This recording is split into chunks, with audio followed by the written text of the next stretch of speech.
Saskatchewan's Vaccine and Infectious Disease Organization is hoping to shed light on the realities of long COVID. So, identifying these people who have long COVID is the next big step. In an effort to learn more about the lingering condition, researchers from VITO are asking those with long COVID to submit their experiences via a survey. We might be able to capture what those symptoms look like for the people again in Saskatchewan specifically, so we can start building support services, treatments, therapies for these people. Kelvin added that submitted data is completely anonymized. The survey can be taken online at ethicadata.com or by downloading the Ethica app using participation code 1913. And the Lakeland women's wrestlers team are coming off their ACAC championship and hosting the national championships in a couple of weeks. However, in April, the team will be hosting another big event with a big ticket name. On April 3rd, the Lakeland Rustlers will be welcoming former NHL goaltender Clint Malarchuk to the college, where he will speak about his mental health journey. We've tried to get Clint Malarchuk here on a couple different occasions for a couple different events, and the dates haven't worked for him, haven't worked on our end, then COVID hit, and so everything kind of finally came to light, and it sort of tied in with the athletic stories, and hopefully we'll follow up with these girls and all that they've been through. Before the event, the basketball team will be doing a run to raise money for nonprofits in the community. 5 nonprofits from around the Lloydminster area will be participating in the run, including Residents in Recovery, the Libby Young Center, the Interval Home Society, the Thorpe Recovery Center, and the Men's Shelter. Our athletes are going to get pledge money. We're going to raise money for the run. We will give a portion of that money back to the nonprofits and help them operate and just to show the good faith that they're doing in the community. So I think anytime when you have an athletic platform and you have a chance to give back, I think it's really important, and this team is very good in the community, and mental health issues are a big thing with our group. The pressures and expectations that come with being an athlete can have a big toll on someone's mental health, which has had an impact on many of the players this year. King hopes that this event will help give guidance to not only his players, but local residents. Now that we're in season and playing again, we're dealing with a whole different ball of wax. I think a lot of stress, a lot of anxiety, still triggering the same things. So we're trying to do our best to help these girls get through all of these things. And part of the documentary and part of this mental health is to raise awareness and let people know it's okay. Lots of people deal with this all the time. Tickets for the event are currently available on Eventbrite.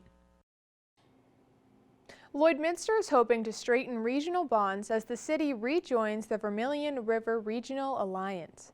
The VRRA is a group of local municipalities that was set up a few years ago to collaborate on tourism and economic development. In 2020, Lloydminster City Council decided to still take part in the VRRA, but forego the membership fee. With COVID restrictions lifted and changes made to the VRRA structure, Council approved the $10,000 membership to rejoin the alliance.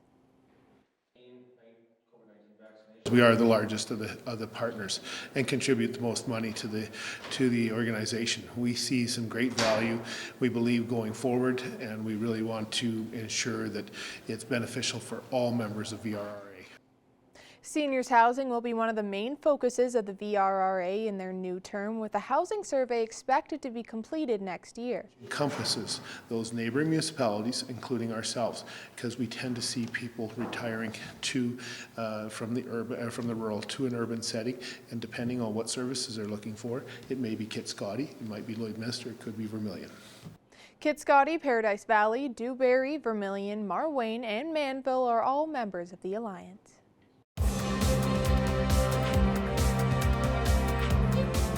This weekend, Rogers Hometown Hockey comes to the Northeast. Lloydminster will host a number of free hockey-related activities on Saturday and Sunday, followed by a live broadcast Monday night. And our Evan Kenny was able to catch up with one of the Hometown Hockey co-hosts.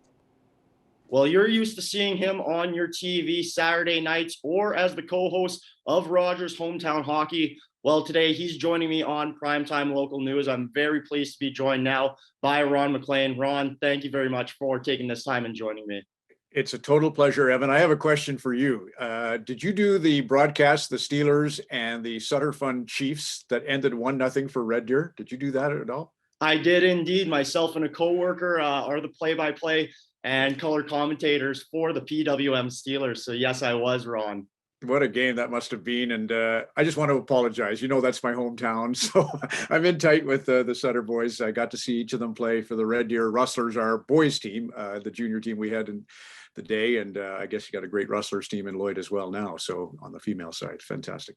Yes, indeed. And no, that was one heck of a hockey game. Unfortunately, for the Steelers, they were on the losing side of it. But nonetheless, a fantastic hockey game there. Obviously, we're here today to talk about hockey. Rogers hometown hockey coming to Lloydminster this weekend. A ton of events planned for this weekend. You know, there will be shooting accuracy, a stick handling event, NHL alumni will be there. Just 2 action-packed days on Saturday and Sunday ahead of Monday's viewing party. Now, Ron, you've done this a number of different times. Can you just take us through maybe a couple different events and what your favorite might be? Well, for sure, just the interaction, Evan, with the community. You know, I've been blessed to do Scotiabank Hockey Day in Canada in Lloydminster, and Dick Irvin came out and did it. Carly Agro, who got her start in broadcasting, was a big part of that festival. Wade Redden was our kind of honorary ambassador, but Skip Craig, there were so many names to mention. The Holtbys, the last time we did Rogers Hometown Hockey, Tammy and Greg had Tara Sloan out cooking and singing, and Braden, of course, was a part of it. And Corey Cross is coming in to sign autographs for us this weekend. Colby Armstrong's big part of trade deadline day. So it's kind of funny the trade deadline is happening as we're in the border city where you get to trade places all the time. And we also have Emirates Mashmeyer, who's a star goaltender for the Canadian women's program, won the gold medal in Beijing. She's going to join us on the show. So, but the big thing, if you ask what's the highlight, it's interaction with the community. We'll have a meet and greet on the Sunday. You just listed, there's so many things going on musically and otherwise at our festival, which is like a traveling circus. It'll be a great weekend. And Ron, you know, just sort of touching on community, a number of the different events will be directly helping the community. You know, there's the Rogers larger than life hockey exhibits where people can get drafted with the chance to win $150 towards their hockey league fees, or Desjardins Community Cup, where, you know, the winner is able to give away $3,000 to their favorite non-for-profit. And, you know, like you said, the point of hometown hockey is to sort of unify communities. Just how does that feel for yourself to be a part of, you know, unifying communities and helping the people within them? Well, it's just such a nice way to shine a light on all the volunteers, all the folks who are the backbone of our game. For me, refereeing for years, almost a quarter century, I was with Hockey Canada as a level 5 referee, and just would go into the rinks and see somebody goal judge, somebody sell 50-50 tickets, somebody at the canteen, and was so grateful for all of the folks who come together to make it possible, especially for minor hockey. You know, you have a fantastic Steelers and Bobcats program in Lloydminster, and that doesn't happen without a lot of people who, you know, I'll give you one example. Gary Van Haraway was a GM and coach with the Bobcats in the junior loop, and his grandson, Ethan, has just survived a crazy 6 years with cancer. It's a beautiful story. But he's coming over from where he lives in Okotoks, Alberta, just to be part of the festival this weekend. And that's hockey to me. You know, once you have a chance to be a part of a great team, it never leaves you. And that's what we'll celebrate this week. Now, Ron, also something that I briefly touched on, but we haven't really talked about is the Monday viewing party where Cale Clegg and the Montreal Canadiens will be taking on the Boston Bruins. Now, I mentioned to you before we started recording here, a number of years ago, I was able to go and see, you know, Rogers hometown hockey in my hometown of Sherwood Park, and it was an absolute riot. Everybody in the crowd was having a fantastic time. Now, just for somebody who doesn't really know what hometown hockey is and, you know, what the viewing party will be like, what's the atmosphere going to be like on Monday? It's lots of Harvey's burgers. That's one of the highlights. And just, yeah, again, it's fellowship. You know, lots of folks coming together. It's a original 6 matchup, as you said. That's nice. Montreal has a huge following in both Alberta and Saskatchewan. Yeah, and after the festival on the weekend, which is, I think for kids, it's going to be an early enough, you know, day or evening that they can come and be a part of that. And that's what we're hoping for is, you know, I think Tara and I will probably, part of our Sportsnet Rogers, will still have to be masked, but we'll certainly be there in the flesh. And that's, you know, it's been such a grind for 2 years that I think there was tremendous excitement early in the year when we were able to do these shows on site. And this is the first one back after almost a 3-month hiatus because of Omicron. So yeah, it's just a fun, bring your sweater, whatever team you play for or cheer for, either NHL or Lloyd, and enjoy just each other's company, because that's what kind of it's all built on, right? Is Saturday night gathering around with family and friends, and this is a version of that makes it a firsthand experience, which is great. Well, Ron, I think I can speak for the rest of Lloydminster saying we are extremely excited for this. Thank you so much for taking this time and joining me, Ron McLean. Yeah, same. Pleasure. See you on the weekend. Now for another look at tonight's weather forecast, we go to Shelby Clark.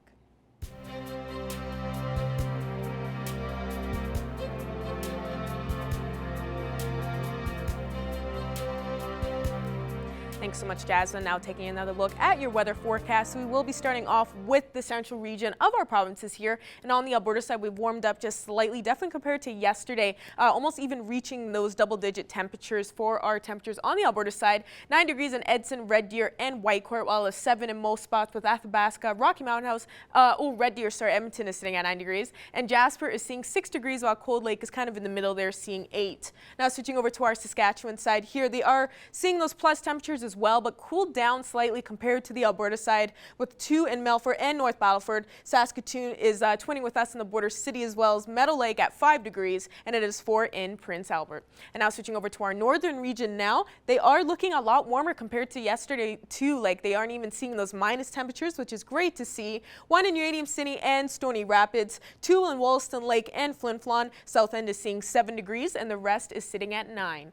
Now switching over to this end here, they are still seeing those plus temperatures as well, so they definitely have warmed up a bit for today, and we are seeing spring coming closer and closer, so it's really good to see. 6 in Grand Prairie, while Slave Lake is sitting at 7 degrees, 5 in Peace River and Fort Chipewyan. Fort McMurray is sitting at 8 degrees as well, is in high level. And now going over to our southern region now, they aren't looking too bad whatsoever. Most spots even seeing those double-digit temperatures. Lethbridge is just hitting 10 degrees, while it is 12 in Medicine Hat. Calgary is at 11, and Coronation and Banff are slightly cooler, seeing 6 and 7. Now over on this end here, they are seeing some slightly warmer temperatures compared to yesterday, but they are still seeing slightly cooler compared to the Alberta side. 8 in Moose Jaw, while it's 7 in Swift Current. 6 degrees in Estevan, and it is 3 in Regina. Kindersley is sitting at 4 degrees, and Yorkton is probably the coolest. They're sitting at 2. And now going back across the region, we will be seeing what we will expect throughout the evening and throughout the night. And I think we all are going to be quite happy from seeing these temperatures for sure.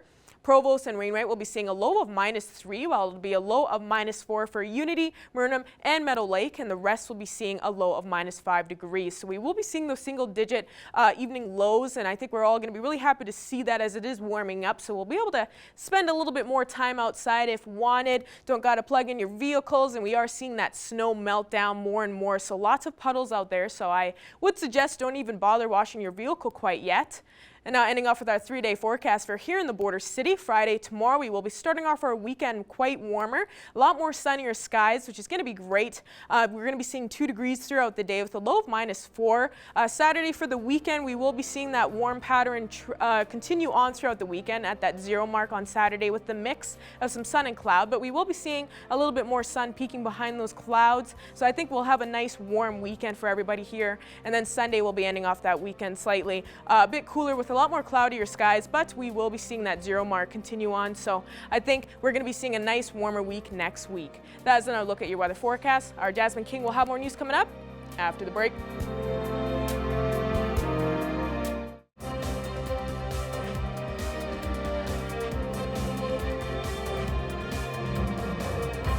Today for Primetime Local News, I'm joined with Dr. Corey Books, an associate professor at the California State University, who is studying at the University of Saskatchewan for a new promising treatment for ovarian cancer and prostate cancer. So thank you so much, Corey, for joining us here today. Great, thank you very much. I'm happy to be here. So there is specific types of cancers that people know of, such as like breast cancer and prostate cancer, but not as much people know about ovarian cancer. So do you mind telling us a little bit more about this particular cancer that you are researching?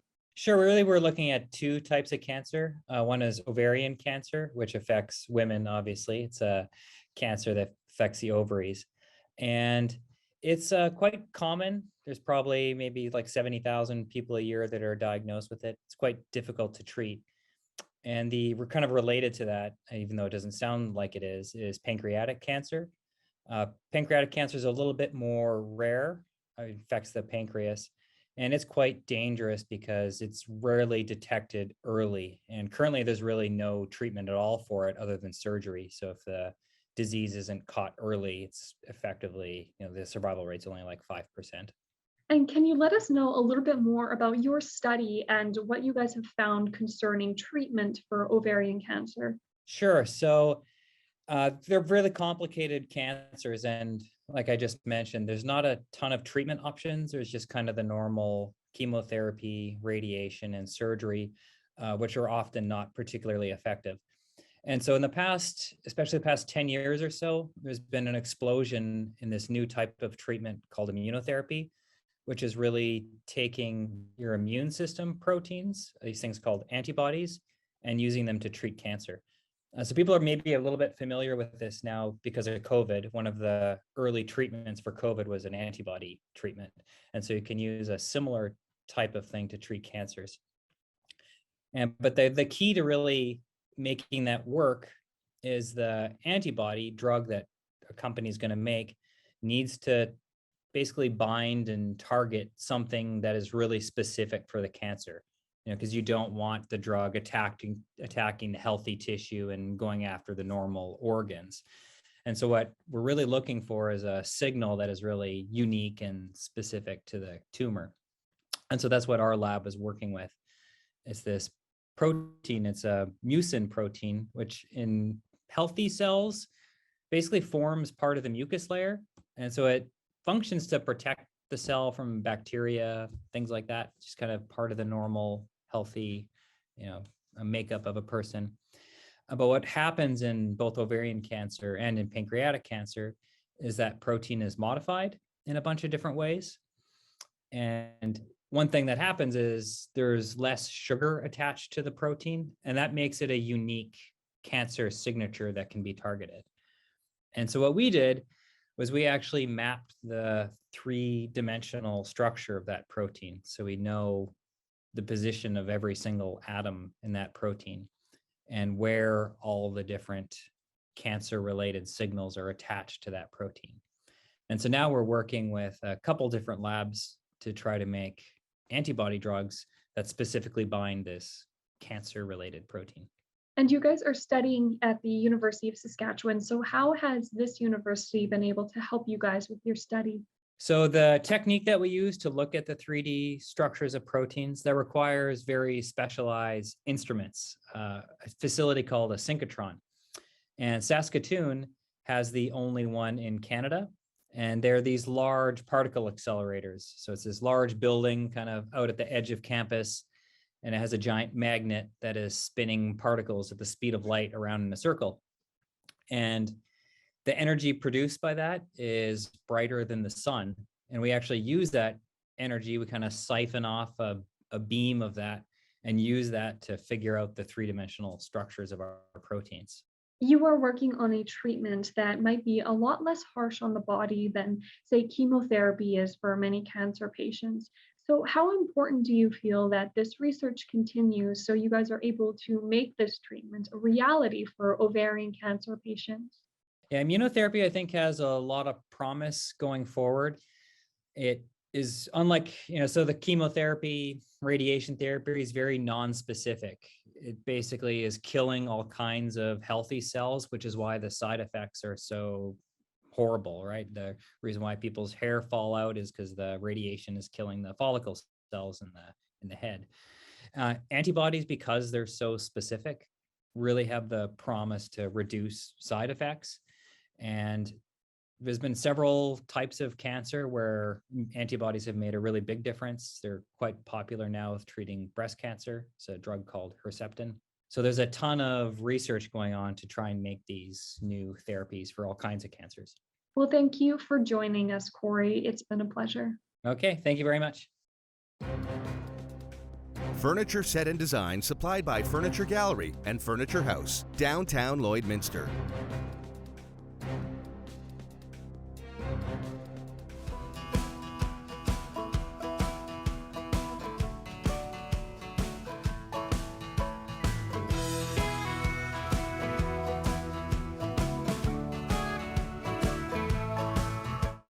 Joining us today for Primetime Local News is Canadian singer-songwriter Ryan McMahon, and we are speaking on your 2022 tour that may be continuing, maybe not be, but we just wanted to kind of get a look ahead and seeing how strong that support is. So thank you so much for joining us today. Good morning, Shelby. Thanks for hanging out. What's going on?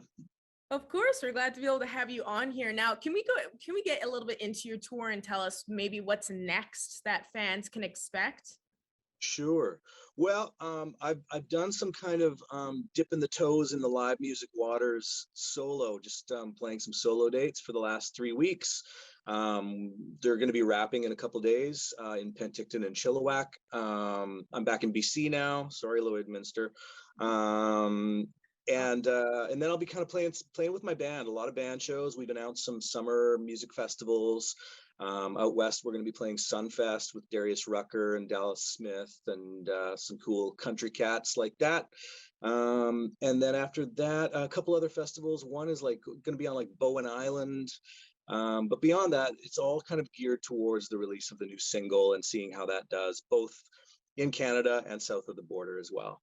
I do plan to ask a little bit more about that single coming up here. But first, I wanted to ask, with how strong that support has been so far, each spot since this tour started. Yeah, the connection with the crowds that are there, and it's different in every town. I don't think it's ever been stronger. I think that I needed them and maybe they needed me. And together, it's like the shows themselves are they feel really celebratory. And I'm so grateful for that. I mean, after taking 2 forced years off, I don't think I'll ever take a show for granted again, as just business as usual. I don't think there'll ever be that again. And if I wanted to do a business as usual kind of a career, I think I got into the wrong racket. So I'm glad that it made me appreciate it more, and I think maybe it's doing the same for audiences as well. But it also, in terms of touring, it's like tours of yore, in that there is like really well attended shows, and then every once in a while you kind of get one where maybe it's on a Tuesday and the new single's not out yet, they haven't heard of me. It's a little bit of everything. But I mean, they've been great. I've encountered some crazy weather out in Saskatchewan last week. Very strange. It was like -45 one day, and then the next day it's 4. Yeah, we're used to that here in the border city. We definitely we're with you.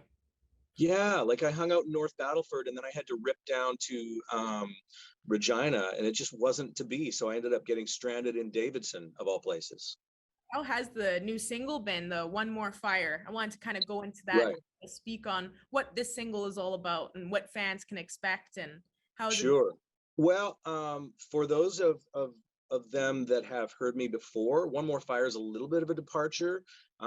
It's an up-tempo song of redemption. I wouldn't want to emerge from a pandemic or any forced hiatus any other way. It's up-tempo, it's positive. It's all about reconnection to community, to audience, to oneself. It's optimism for a change, and I've played it every night. It's not out until April 22nd, and then the video will follow that. But that's what these preliminary pre-release tours are about. Going out and trying all this new material out and seeing what lands with audiences, and maybe what you got to kind of tighten up and tweak a little bit. So, but I'm really happy to say that the song has it's worked every night. Yeah, I can't wait for them to hear it as a full band. Well, it's really great to hear how strong that support has been for you on this tour, especially during these times throughout the pandemic. And I know there's probably some fans here in the border city that would love to see you in person here performing at Vic Juba, and excited to hear this single. So hopefully we'll be able to make that happen in the future. Now, is there anything else you want to add that I may have missed out on that people can expect? No, you know what? It's funny because I'm all the way back in BC now, but I've heard such great things about the Vic Juba Theater, and I would love to play that. And I'll definitely be shaking my agent's pant leg to try and to get there, because I hear it's a great venue and I'd love to play your community for sure. Perfect. So hopefully we'll be able to make that happen and we'll be able to talk once again in the future. Thanks again so much for joining us today, Ryan. Awesome. Thank you so much.